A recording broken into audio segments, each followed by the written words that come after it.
open the page. I don't want to hear you say that. Put that umbrella around, otherwise I'll take it off you. Warum?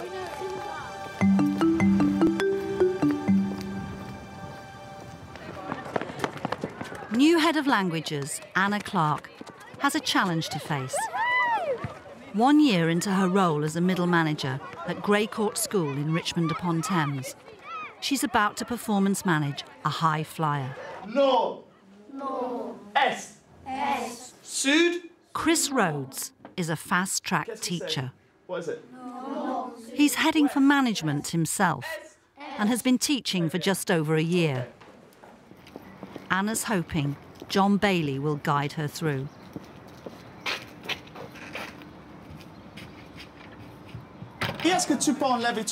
Chris's target is to get at least 7 pupils to A-grade standard by the end of Year 10. We are watching a top set Year 10 this time. So we're going to be looking for high-level questioning, AFL, exam technique and clarity of response. C'est la famille. Super bien.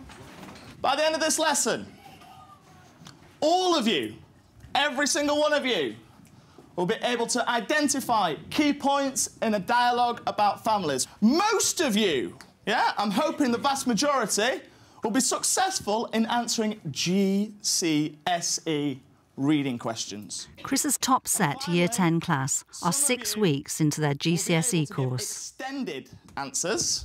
It was a good classic 3-part lesson, and he threw lots of energy at it. Combien il a eu personnes dans famille? Qu'est-ce que ça veut dire? Oui, Tom. How many people are there in your family? Oui, mais c'est pas dans le bon ordre. Oui? Oui. Donc, comment on dit ça en français? Dans ma famille, nous sommes 3. Oui, mais ça, c'est la question. Mais c'est quoi ça? Oh, right, how many people in family?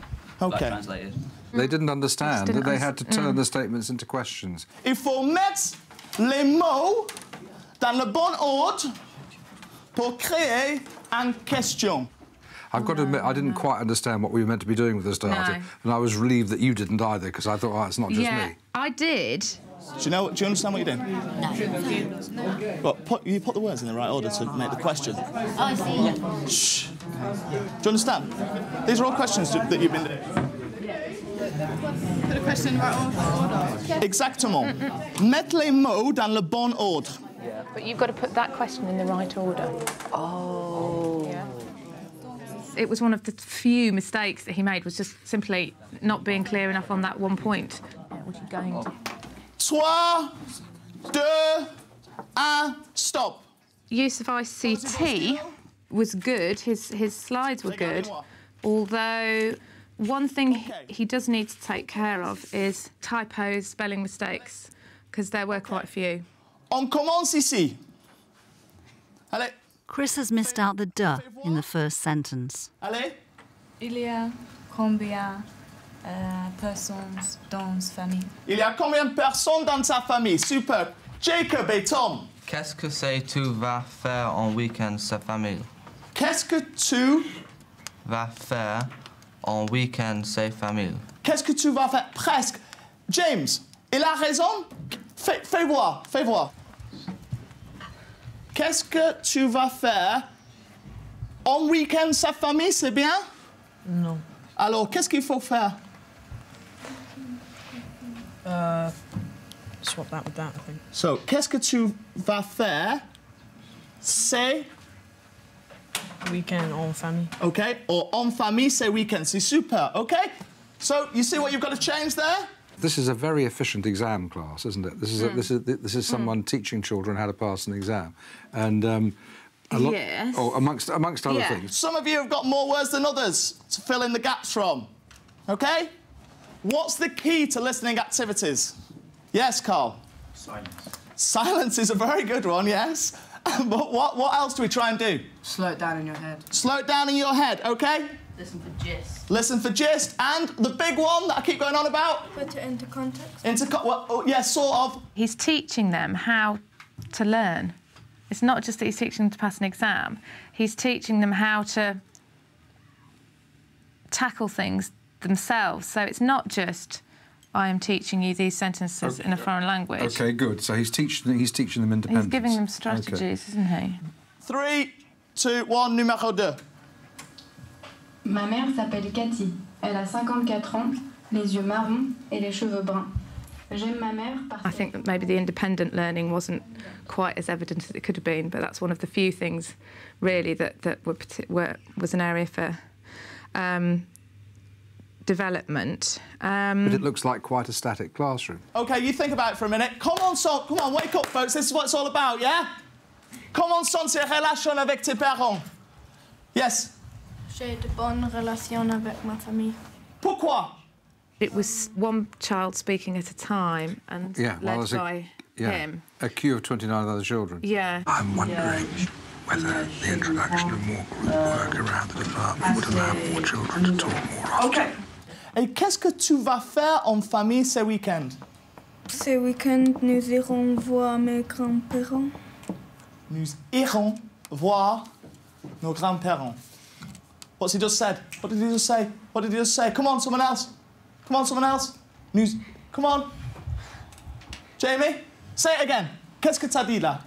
Nous irons voir mes grands-parents. What's he going to do? See his grandparents. Yeah. His questioning technique, I thought, improved throughout the lesson. And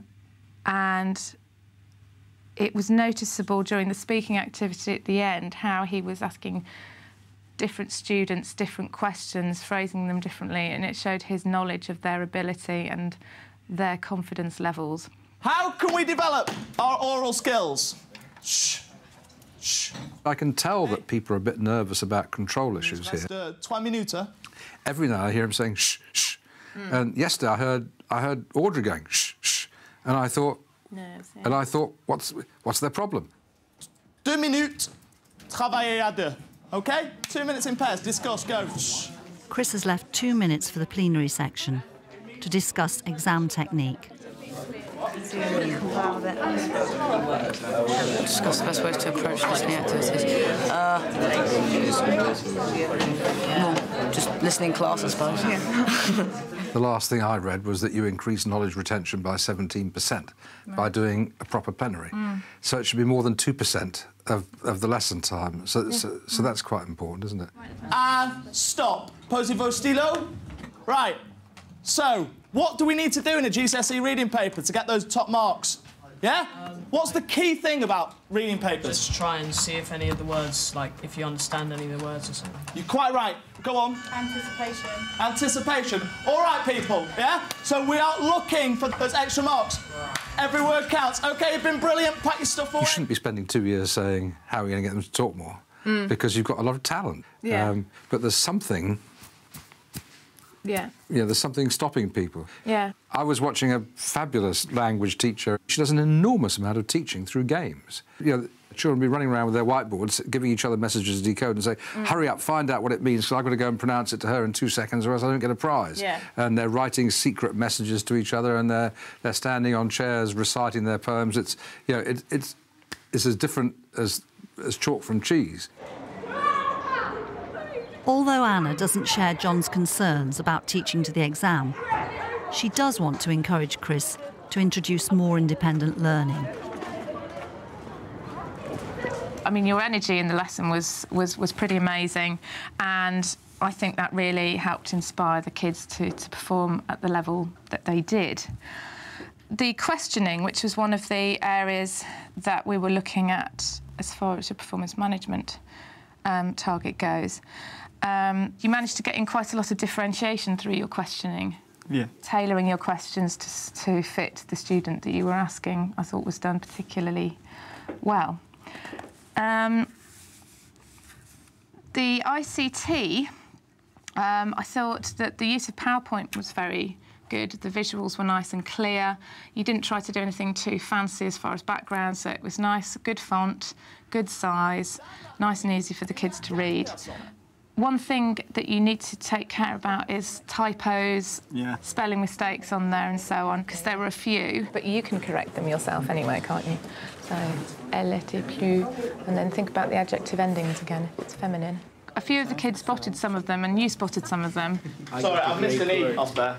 And, I mean, we all make mistakes occasionally, but if they're copying down those sentences into their books, that'll be what they remember. That's what they end up. So just being really careful with that. I mean, how do you think? I've given you a few of my thoughts there on some specific things. How do you feel about the lesson as a whole? Were you pleased with it? Yeah, it was. It was nice. It was nice to see what the kids can do. There is the odd child, perhaps, that I'm not really challenging, and that is not being included in 100% of the lesson. I think they're all getting something out of it, whereas a lot are getting a lot, and maybe a few are not getting as much as they should, and that's something that I'd like to work on. Perhaps the plenary was a little rushed.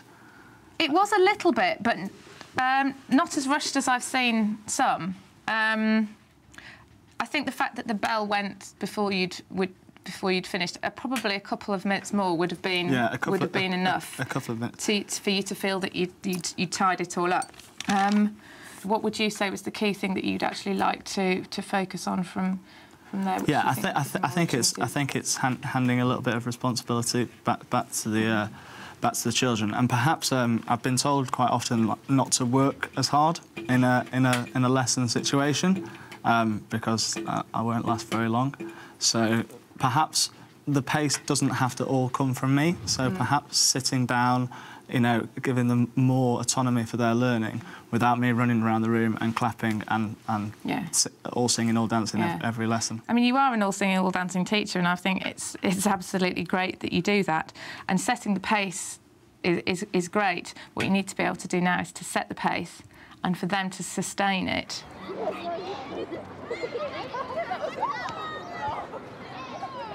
We need to professionalise this. I'd like to have seen him writing down your comments. And as a matter of fact, that might feed into a larger set of ideas, which is it'd be a good idea if there was a protocol and a pro forma for these kinds of feedbacks, so that it would give a really nice, clear structure to the business. Yes. Because it's a pretty business-like kind of exercise. Yeah. Don't forget to be assertive. At the end, you mentioned the plenary. You said, you know, a bit of an issue of timing. He said, well, yes, there was a bit of an issue of timing. And you said something like, well, it wasn't that bad. It could just have been a couple of minutes more. But I think people really want support and clear guidance. Yeah. Sometimes if you've got difficult things to say to people, it's a good thing to put it in context. Say the positive thing first, and then the more challenging thing, then end on the positive. But I think you can move that round. You know, with Chris, he was giving you lots of leads on giving it back to the children. But what does that mean? What are we going to see? Are we going to see high and low attainers talking with each other? Are we going to see children assessing their own work and then using that to give responses to the classroom teacher? Yeah. Are we going to see different groups of children acting as mentors to each other? Are we going to see different seating plans for different purposes? I mean, I'm making this up as I go along because I'm not the subject specialist. Yeah. But what does it mean? Now, of course, you might not know the answer to that yourself right now because it may be that you need to take it back to the department or maybe back to the whole school and think it over. But I think, you know, the more precision, the better. Yeah.